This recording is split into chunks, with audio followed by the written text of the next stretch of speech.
Hello everyone, ਆਪ ਸਭ ਨੂੰ ਸਾਡੇ ਵੱਲੋਂ ਸਤਿ ਸ੍ਰੀ ਅਕਾਲ, ਆਦਾਬ, ਨਮਸਕਾਰ। ਅੱਜ ਦੀ ਇਸ ਵੀਡੀਓ ਵਿੱਚ ਅਸੀਂ ਵਿਚਾਰ ਚਰਚਾ ਕਰਨ ਜਾ ਰਹੇ ਹਾਂ ਕਿ ਰਾਜਸਥਾਨ ਵਿੱਚ ਰੀਟ ਲੈਵਲ 2 ਦੀ ਪ੍ਰੀਖਿਆ ਦਾ ਪ੍ਰਸ਼ਨ ਪੱਤਰ ਲੀਕ ਹੋਣ ਦੇ ਨਾਲ ਤੇ EDT 6635 2364 BSTC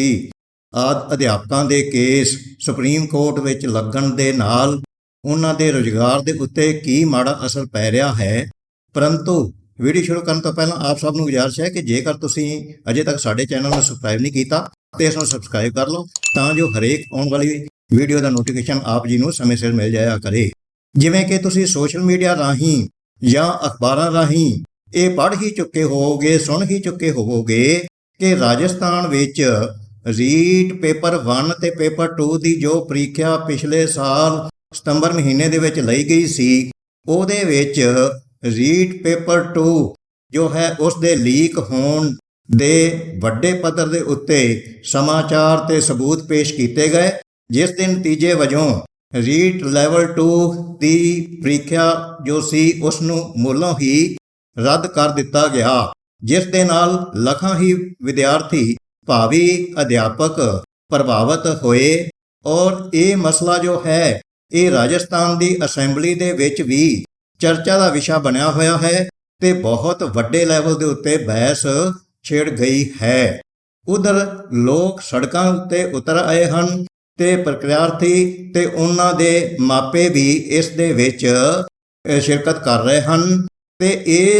ਇਥੋਂ ਤੱਕ ਮੰਗ ਕੀਤੀ ਜਾ ਰਹੀ ਹੈ ਕਿ CBI ਦੀ ਇਨਕੁਆਇਰੀ ਕਰਾਈ ਜਾਏ ਤੇ ਮੰਗ ਤਾਂ ਇਥੋਂ ਤੱਕ ਵੀ ਉੱਠ ਰਹੀ ਹੈ ਕਿ ਸ਼ਾਇਦ ਰੀਟ 1 ਜੋ ਲੈਵਲ 1 ਸੀ ਉਸ ਦੇ ਪੇਪਰ ਵਿੱਚ ਵੀ ਕੁਝ ਗੜਬੜੀ ਹੋ ਸਕਦੀ ਹੈ, ਪਰੰਤੂ ਐਸਾ ਕੋਈ ਪ੍ਰਮਾਣ ਸਾਹਮਣੇ ਨਾ ਆਉਣ ਕਰਕੇ ਫਿਲਹਾਲ ਰੀਟ ਲੈਵਲ 1 ਦੀ ਪ੍ਰੀਖਿਆ ਤਾਂ ਸੇਫ ਹੈ, ਪਰੰਤੂ ਲੈਵਲ 2 ਦੀ ਪ੍ਰੀਖਿਆ ਜੋ ਹੈ ਉਸ ਨੂੰ ਮੂਲੋਂ ਹੀ ਕੈਂਸਲ ਕਰ ਦਿੱਤਾ ਗਿਆ ਹੈ, ਰੱਦ ਕਰ ਦਿੱਤਾ ਗਿਆ ਹੈ ਤੇ ਇਸ ਦੇ ਨਾਲ ਲੱਖਾਂ ਹੀ ਭਾਵੀ ਅਧਿਆਪਕ ਜੋ ਹਨ ਉਹ ਰੁਜ਼ਗਾਰ ਪ੍ਰਾਪਤੀ ਤੋਂ ਵਾਂਝੇ ਰਹਿ ਗਏ ਹਨ। ਹੁਣ ਸਵਾਲ ਪੈਦਾ ਹੁੰਦਾ ਹੈ ਕਿ ਅਜਿਹੇ ਕਾਰਨਾਮੇ, ਇਹੋ ਜਿਹੀਆਂ ਮਾੜੀਆਂ ਹਰਕਤਾਂ ਤੇ ਮਾੜੇ ਕਾਰਨਾਮੇ ਕਿਉਂ ਅੰਜਾਮ ਦਿੱਤੇ ਜਾਂਦੇ ਹਨ ਤੇ ਕਿਹੜੇ ਹਨ ਉਹ ਲੋਕ ਜਿਹੜੇ ਕਿ ਇਸ ਦੇ ਵਾਸਤੇ ਜ਼ਿੰਮੇਵਾਰ ਹੋਇਆ ਕਰਦੇ ਹਨ। ਆਮ ਤੌਰ ਦੇ ਉੱਤੇ ਇਹੀ ਦੇਖਿਆ ਗਿਆ ਹੈ ਕਿ ਉਹ ਲੋਕ ਜੋ ਕਿ ਉੱਚੀਆਂ ਕੁਰਸੀਆਂ ਦੇ ਉੱਤੇ ਬੈਠੇ ਹਨ ਤੇ ਬਹੁਤ ਹੀ ਜ਼ਿਆਦਾ ਅਸਲ ਸੂਖ ਰੱਖਦੇ ਹਨ, ਉਹੀ ਇਹੋ ਜਿਹੇ ਮਾੜੇ ਕਿਰਦਾਰਾਂ ਵਾਸਤੇ ਜ਼ਿੰਮੇਵਾਰ ਹਨ, ਕਿਉਂਕਿ ਆਮ ਕਿਸੇ ਆਦਮੀ ਦਾ ਤਾਂ ਹੌਸਲਾ ਹੀ ਨਹੀਂ ਪੈਂਦਾ ਕਿ ਏਡਾ ਵੱਡਾ ਕੰਮ ਜੋ ਹੈ ਉਸ ਨੂੰ ਅੰਜਾਮ ਦੇ ਸਕੇ। ਤੇ ਇਸ ਗੱਲ ਦਾ ਪ੍ਰਮਾਣ ਇਸ ਤੋਂ ਵੀ ਨਿਕਲਦਾ ਹੈ ਕਿ 40 ਲੋਕਾਂ ਦੀ ਜੋ ਗ੍ਰਿਫਤਾਰੀ ਹੋਈ ਹੈ ਉਹਨਾਂ ਵਿੱਚੋਂ ਬਹੁਤਿਆਂ ਦੀ ਜ਼ਮਾਨਤ ਜਲਦੀ ਹੀ ਹੋ ਗਈ ਹੈ। ਇਸ ਦਾ ਭਾਵ ਇਹੀ ਹੈ ਕਿ ਉਹ ਅਸਲ ਸੂਖ ਵਾਲੇ ਹੀ ਆਦਮੀ ਹੋ ਸਕਦੇ ਹਨ ਜਿਨ੍ਹਾਂ ਨੇ ਕਿ ਰੀਟ ਲੈਵਲ 2 ਦਾ ਪੇਪਰ ਲੀਕ ਕੀਤਾ ਸੀ। ਕੁਝ ਵੀ ਹੋਵੇ, ਇਸ ਨਾਲ ਉਹਨਾਂ ਭਾਵੀ ਅਧਿਆਪਕਾਂ ਦੇ ਭਵਿੱਖ ਦੇ ਉੱਤੇ ਇੱਕ ਸਵਾਲੀਆ ਚਿੰਨ੍ਹ ਲੱਗ ਗਿਆ ਹੈ ਤੇ ਉਹਨਾਂ ਦੇ ਰੁਜ਼ਗਾਰ ਪ੍ਰਾਪਤੀ ਦੀ ਜੋ ਕੰਪੇਨ ਸੀ, ਮੁਹਿੰਮ ਸੀ, ਲੰਬੇ ਸਮੇਂ ਤੋਂ ਜੋ ਤਿਆਰੀ ਕਰਕੇ ਤੇ ਪ੍ਰੀਖਿਆ ਦੇ ਵਿੱਚ ਬੈਠੇ ਸਨ, ਉਹਨਾਂ ਦੀ ਨੌਕਰੀ ਦੇ ਉੱਤੇ ਇੱਕ ਬਹੁਤ ਹੀ ਵੱਡਾ ਰਾਹੂ ਕੇਤੂ ਛਾ ਗਿਆ ਹੈ ਔਰ ਉਸ ਦਾ ਅਸਰ ਹੋ ਰਿਹਾ ਹੈ। ਭਾਵ ਕੀ ਹੈ ਕਿ ਹੁਣ ਘੱਟੋ ਘੱਟ 1 ਸਾਲ ਉਹਨਾਂ ਨੂੰ ਹੋਰ ਕੋਸ਼ਿਸ਼ ਕਰਨੀ ਪਏਗੀ, ਹੋਰ ਮਿਹਨਤ ਕਰਨੀ ਹੋਵੇਗੀ ਆਪਣੇ ਰੁਜ਼ਗਾਰ ਪ੍ਰਾਪਤੀ ਦੇ ਵਾਸਤੇ। ਇਧਰ ਦੂਜੇ ਪਾਸੇ ਪੰਜਾਬ ਦੀ ਗੱਲ ਕਰੀਏ ਤੇ ਇੱਥੇ ਪਹਿਲਾਂ ਤਾਂ ਜੋ ਨੌਕਰੀਆਂ ਨਿਕਲੀਆਂ ਸਨ ETT ਟੀਚਰਸ ਦੀਆਂ, ਉਹਨਾਂ ਨੌਕਰੀਆਂ ਨੂੰ ਕਢਾਉਣ ਦੇ ਵਾਸਤੇ ਹੀ ਬਹੁਤ ਲੰਬਾ ਸੰਘਰਸ਼ ਕੀਤਾ ਗਿਆ। ਕਈਆਂ ਲੋਕਾਂ ਨੂੰ, ਪ੍ਰੀਖਿਆਰਥੀਆਂ ਨੂੰ, ਉਮੀਦਵਾਰਾਂ ਨੂੰ ਡਾਂਗਾਂ ਦਾ ਵੀ ਸਾਹਮਣਾ ਕਰਨਾ ਪਿਆ, ਪੁਲਿਸ ਨੇ ਡਾਂਗਾਂ ਵੀ ਵਰਾਈਆਂ, ਲਾਠੀਆਂ ਵੀ ਵਰਾਈਆਂ।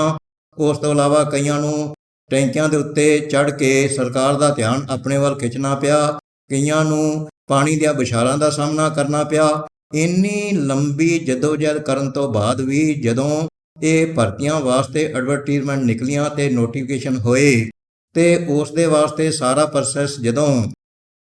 ਕੰਪਲੀਟ ਕਰ ਲਿਆ ਗਿਆ ਤੇ ਹੁਣ ਸਕਰੂਟਨੀ ਵੀ ਹੋ ਗਈ ਤੇ ਉਸ ਤੋਂ ਬਾਅਦ ਕੋਰਟ ਕੇਸਾਂ ਨੇ ਭਾਵੀ ਅਧਿਆਪਕਾਂ ਨੂੰ ਵਕਤ ਪਾਇਆ ਹੋਇਆ ਹੈ ਔਰ ਪਹਿਲਾਂ 2364 ਈਟੀਟੀ 2364 ਜੋ ਸੀ ਭਰਤੀ ਉਹ ਰੁਲ ਗਈ। ਉਸ ਤੋਂ ਬਾਅਦ ਹੁਣ ਪੰਜਾਬ ਦੇ ਵਿੱਚ ਈਟੀਟੀ 6635 ਦੇ ਜੋ ਉਮੀਦਵਾਰ ਹਨ ਉਹਨਾਂ ਦੇ ਵਿਰੁੱਧ ਹਾਈ ਕੋਰਟ ਦੇ ਵਿੱਚ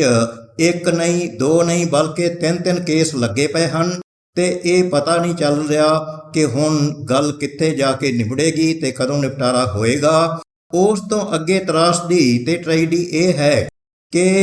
NCTE ਤੇ MHRD ਜਿਹੜੀਆਂ ਸੈਂਟਰ ਦੀਆਂ ਸੰਸਥਾਵਾਂ ਹਨ ਉਹਨਾਂ ਨੇ ਇਹਨਾਂ ਪ੍ਰੀਖਿਆਰਥੀਆਂ ਨੂੰ ਰੁਜ਼ਗਾਰ ਦੇਣ ਦੇ ਵਿੱਚ ਸਗੋਂ ਪੋਜ਼ਿਟਿਵ ਰੋਲ ਅਦਾ ਕਰਨਾ ਸੀ, ਪਰੰਤੂ ਉਹ ਹੁਣ ਇੱਕ ਧਿਰ ਬਣ ਕੇ ਸੁਪਰੀਮ ਕੋਰਟ ਦੇ ਵਿੱਚ ਚਲੀਆਂ ਗਈਆਂ ਹਨ ਤੇ ਇਹ ਆਪ ਸਭ ਨੂੰ ਪਤਾ ਹੀ ਹੋਏਗਾ ਕਿ ਇੱਕ SPL ਸਪੈਸ਼ਲ ਲੀਵ ਪਟੀਸ਼ਨ ਦਾਇਰ ਕਰ ਦਿੱਤੀ ਗਈ ਹੈ ਜਿਸ ਦੀ ਕਿ ਸੁਣਵਾਈ ਹੁਣ 22 ਫਰਵਰੀ ਨੂੰ ਹੋਣ ਜਾ ਰਹੀ ਹੈ ਤੇ ਇਸ ਤੋਂ ਪਤਾ ਲੱਗਦਾ ਹੈ ਕਿ NCTE ਨੇ ਇਹਨਾਂ ਉਮੀਦਵਾਰਾਂ ਦੇ ਹੱਕ ਦੇ ਵਿੱਚ ਨਿਤਰਨ ਦੀ ਬਜਾਏ ਸਗੋਂ ਕੋਰਟਾਂ ਦਾ ਸਹਾਰਾ ਲੈਣਾ ਸ਼ੁਰੂ ਕਰ ਦਿੱਤਾ ਹੈ ਇਹਨਾਂ ਨੂੰ ਰਿਜੈਕਟ ਕਰਵਾਉਣ ਦੇ ਵਾਸਤੇ। ਜਦੋਂ ਇਹੋ ਜਿਹੀ ਹਾਲਤ ਹੋਵੇ ਕਿ ਉਲਟਾ ਵਾੜ ਹੀ ਖੇਤ ਨੂੰ ਖਾਣ ਲੱਗੇ ਤੇ ਫੇਰ ਭਲਾ ਕਿੱਥੇ ਹੋ ਸਕਦਾ ਹੈ, ਬਚਾਅ ਕਿੱਥੇ ਹੋ ਸਕਦਾ ਹੈ, ਇਹ ਹਰ ਇੱਕ ਚੰਗੀ ਤਰ੍ਹਾਂ ਦੇ ਨਾਲ ਜਾਣ ਸਕਦਾ ਹੈ।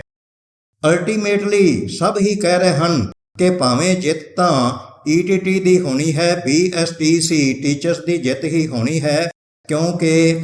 ਰਾਜਸਥਾਨ ਹਾਈ ਕੋਰਟ ਨੇ ਜੋਧਪੁਰ ਹਾਈ ਕੋਰਟ ਨੇ ਰਿਜੈਕਟ ਕਰ ਦਿੱਤਾ ਸੀ NCTE ਦਾ ਉਹ ਕਾਨੂੰਨ ਜਿਸ ਦੇ ਵਿੱਚ ਕਿ B.Ed ਨੂੰ ਵੀ ਇਸ ਭਰਤੀ ਦੇ ਵਿੱਚ ਸ਼ਿਰਕਤ ਕਰਨ ਦਾ ਮੌਕਾ ਦਿੱਤਾ ਗਿਆ ਸੀ। ਪਰੰਤੂ ਇਹ ਪ੍ਰੋਸੈਸ ਬਹੁਤ ਲੰਬਾ ਹੈ ਅਤੇ ਬਹੁਤ ਹੀ ਕੋਸਟਲੀ ਹੈ। ਜਿਵੇਂ ਕਿ ਤੁਹਾਨੂੰ ਪਤਾ ਹੀ ਹੋਵੇਗਾ ਕਿ ਨਾਮੀ ਵਕੀਲ ਬਹੁਤ ਵੱਡੇ ਸੁਪਰੀਮ ਕੋਰਟ ਦੇ ਵਕੀਲ ਇੱਕ ਪੇਸ਼ੀ ਵਾਸਤੇ 14-15 ਲੱਖ ਰੁਪਇਆ ਲੈਂਦੇ ਹਨ ਤੇ ਪਹਿਲਾਂ ਹੋ ਚੁੱਕੀ ਹੈ 4 ਫਰਵਰੀ ਨੂੰ ਸੁਣਵਾਈ। ਹੁਣ ਦੁਬਾਰਾ ਉਹਨਾਂ ਦੀ ਫੀਸਾਂ ਦਾ ਜੋ ਹੈ ਪ੍ਰਬੰਧ ਕਿੱਥੋਂ ਹੋਏਗਾ, ਇਸ ਦੇ ਵਾਸਤੇ ਬਹੁਤ ਹੀ ਭਾਵੀ ਅਧਿਆਪਕ ਬਹੁਤ ਹੀ ਜ਼ਿਆਦਾ ਪਰੇਸ਼ਾਨ ਹੋਏ ਬੈਠੇ ਹਨ ਤੇ ਹੁਣ ਉਹ ਵਾਰ-ਵਾਰ ਗੁਹਾਰ ਲਾ ਰਹੇ ਹਨ ਕਿ ਉਹਨਾਂ ਦੀ ਆਰਥਿਕ ਤੌਰ ਦੇ ਉੱਤੇ ਸਾਰੇ ਹੀ ਮਦਦ ਕਰਨ। ਤੇ ਜੇਕਰ ਇਹ ਕੇਸ ਲੰਬਾ ਹੁੰਦਾ ਹੈ, ਕਹਿਣ ਦਾ ਭਾਵ ਹੈ ਕਿ ਜੇਕਰ ਹੋਰ 3-4 ਸੁਣਵਾਈਆਂ ਹੁੰਦੀਆਂ ਹਨ ਤੇ ਉਹਨਾਂ ਦੇ ਵਾਸਤੇ ਕਾਨੂੰਨੀ ਚਾਰਾਜੋਈ ਕਰਨ ਦੇ ਵਾਸਤੇ ਪੈਸਾ ਕਿੱਥੋਂ ਆਏਗਾ, ਇਹ ਵੀ ਇੱਕ ਬਹੁਤ ਹੀ ਗੰਭੀਰ ਮਸਲਾ ਹੈ ਤੇ ਬਹੁਤ ਚਿੰਤਾ ਦਾ ਮਸਲਾ ਹੈ। ਤਾਂ ਹੁਣ ਸਵਾਲ ਇਹ ਪੈਦਾ ਹੁੰਦਾ ਹੈ ਕਿ ਕਿਉਂ ਇੰਨੀਆਂ ਨਾਮੀ ਇੰਸਟੀਟਿਊਸ਼ਨਸ ਜਿਨ੍ਹਾਂ ਨੇ ਕਿ ਲੋਕਾਂ ਨੂੰ ਰੁਜ਼ਗਾਰ ਦੇਣਾ ਹੁੰਦਾ ਹੈ ਉਹ ਕਿਉਂ ਇਹੋ ਜਿਹੇ ਰੋਲ ਅਦਾ ਕਰਦੀਆਂ ਹਨ ਤੇ ਇਹੋ ਜਿਹੇ ਕਾਨੂੰਨ ਕਿਉਂ ਬਣਾਉਂਦੀਆਂ ਹਨ ਜਿਸ ਦੇ ਨਾਲ ਕਿ ਲੋਕ ਆਪਸ ਵਿੱਚ ਹੀ ਲੜੀ ਜਾਣ। ਹੁਣ B.Ed ਵਰਸਸ ETT ਜਾਂ ETT ਵਰਸਸ B.Ed ਜਾਂ BSTC ਵਰਸਸ B.Ed ਦੇ ਰੋਲੇ ਰੱਪੇ ਨੇ ਕੋਰਟਾਂ ਦਾ ਰਸਤਾ ਅਖਤਿਆਰ ਕਰਕੇ ਕਿੰਨੇ ਹੀ ਲੋਕਾਂ ਦਾ ਰੁਜ਼ਗਾਰ ਜੋ ਹੈ ਉਹ ਖੋਇਆ ਹੋਇਆ ਹੈ ਅਤੇ ਕਿੰਨੇ ਹੀ ਪਰਿਵਾਰ ਹਨ ਜੋ ਕਿ ਇਸ ਤੋਂ ਅਫੈਕਟਡ ਹੋ ਰਹੇ ਹਨ। ਤੇ ਫਿਰ ਸਵਾਲ ਇਹ ਵੀ ਪੈਦਾ ਹੁੰਦਾ ਹੈ ਕਿ ਹੁਣ ਇਸ ਦਾ ਹੱਲ ਕੀ ਹੋਵੇ। ਇਸ ਦਾ ਹੱਲ ਤੇ ਇਹੀ ਹੈ ਕਿ ਨੌਜਵਾਨ ਜਾਗਰੂਕ ਹੋਣ ਆਪਣੇ ਹੱਕਾਂ ਦੇ ਪ੍ਰਤੀ ਔਰ ਇਹ ਜਦੋਂ ਵੋਟਾਂ ਪੈਂਦੀਆਂ ਹਨ, ਚੋਣਾਂ ਹੁੰਦੀਆਂ ਹਨ ਤੇ ਉਸ ਵੇਲੇ ਵੀ ਜਿਹੜੇ ਵੀ ਉਮੀਦਵਾਰ ਖੜੇ ਹੁੰਦੇ ਹਨ ਉਹਨਾਂ ਨੂੰ ਇਹ ਪ੍ਰਸ਼ਨ ਕਰਨ ਕਿ ਸਿਰਫ ਤੇ ਸਿਰਫ ਤੁਸੀਂ ਸਾਡੇ ਨਾਲ ਲਿਪ ਸਿੰਪਥੀ ਹੀ ਰੱਖਦੇ ਹੋ, ਗਰਾਊਂਡ ਲੈਵਲ ਦੇ ਉੱਤੇ ਸਾਡੇ ਵਿਰੁੱਧ ਭੁਗਤਦੇ ਹੋ, ਤਾਂ ਇਸ ਦੇ ਵਾਸਤੇ ਤੁਸੀਂ ਕੀ ਖਾਕਾ ਬਣਾਇਆ ਹੈ, ਬਲੂ ਪ੍ਰਿੰਟ ਕੀ ਹੈ ਤੁਹਾਡੇ ਕੋਲ, ਰੋਡ ਮੈਪ ਕੀ ਹੈ ਕਿ ਆਉਣ ਵਾਲੇ ਸਮੇਂ ਦੇ ਵਿੱਚ ਸਾਨੂੰ ਰੁਜ਼ਗਾਰ ਪ੍ਰਾਪਤੀ ਹੋ ਜਾਵੇਗੀ। ਐਵੇਂ ਐਲਾਨ ਕਰਨ ਦੇ ਨਾਲ ਕਿ 1 ਲੱਖ ਨੌਕਰੀਆਂ ਦਿੱਤੀਆਂ ਜਾਣਗੀਆਂ, ਵਿਦੇਸ਼ਾਂ ਦੇ ਵਿੱਚ ਵਿਦਿਆਰਥੀਆਂ ਨੂੰ ਮੁਫਤ ਭੇਜਿਆ ਜਾਏਗਾ, ਉਹਨਾਂ ਨੂੰ